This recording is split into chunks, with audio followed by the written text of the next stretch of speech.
Ang Umbria, isang magandang rehiyon sa gitnang Italia, ay kilala sa mga kaakit-akit na tanawin, mga medieval na bayan, at mayamang kasaysayan ng relihiyon.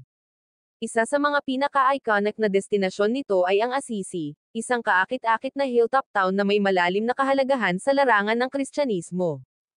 Ang kasaysayan ng relihiyon ng Assisi ay malalim na nauugnay sa buhay ni Saint Francis ng Assisi, na ipinanganak dito noong 1181 o 1182, ang eksaktong taon ay hindi tiyak. Si Saint Francis, ang nagtatag ng Orden ng Pransiskano, ay kilala sa kanyang radikal na debosyon sa kahirapan, kubab ang loob, at pakikiramay.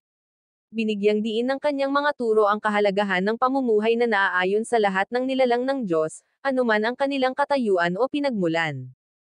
Ang bayan ng Assisi ay pinalamutian ng mga makasaysayang relihiyosong lugar, ang pinakakilala ay ang Basilika ng San Francesco d'Assisi.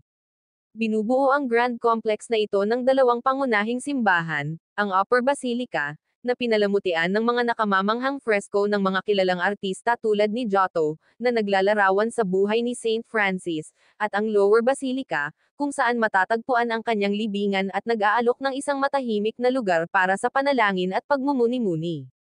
Ang bayan mismo ay nagpapakita ng aura ng espiritual na pagpipitagan, kasama ang makikitid na paikot-ikot na mga kalye, mga gusaling bato, at mga nakamamanghang tanawin ng nakapalibot na kanayunan.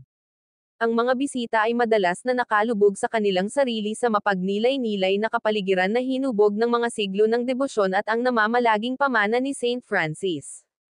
Ang kasaysayan ng relihiyon ng Assisi ay higit pa si Saint Francis upang isama ang iba pang mahahalagang tao tulad ng Saint Clare, na nagtatag ng Order of Poor Ladies, kilala ngayon bilang Poor Clares, at ang impluensya ng iba't ibang mga papa at relihiyosong kilusan sa buong panahon. Ngayon, ang Assisi ay nananatiling isang pilgrimage site para sa mga Kristiyano at isang lugar ng inspirasyon para sa mga tao sa lahat ng background na naghahanap ng mas malalim na koneksyon sa espiritualidad at kasaysayan.